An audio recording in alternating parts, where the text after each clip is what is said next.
নমস্কার, আমি আরামবাগ লোকসভার সাংসদ মিতালি বাগ। শুধু আমরা নয়, সমগ্র ভারতবর্ষব্যাপী আজ জানতে পারল যিনি সংবিধান রচনা করেছিলেন তিনি আর কেউ নন, তিনি হলেন ডক্টর বি.আর. আম্বেদকর। যে সংবিধান রচনা করেছিলেন সে সংবিধান ভারতবর্ষের বুকে প্রতিষ্ঠিত। তিনি একজন পিছিয়ে পড়া দলিত পরিবারের মানুষ ছিলেন।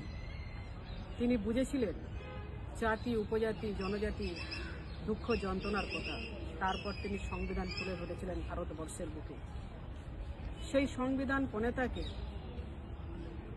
বর্তমানে যিনি স্বরাষ্ট্রমন্ত্রী আছেন বিজেপি অমিত শাহ, রাজ্যসভায় তেনার নাম নিয়ে তেনার বিরুদ্ধে যে বক্তব্য পেশ করেছেন সেটা অত্যন্ত নিন্দনীয়, দুঃখজনক এবং লজ্জার বিষয়। আমরা ধিক্কার জানাই। আমি নিজে একজন দলিত পরিবারের সন্তান হিসাবে বলবো যে আমরা বিষয়টাকে মোটেও ভালো চোখে দেখছি না। তার কারণ আজকে জাতি, উপজাতি, জনজাতির কথা যখন মনে পড়ে সেই সময়টা হলো নির্বাচনের সময়।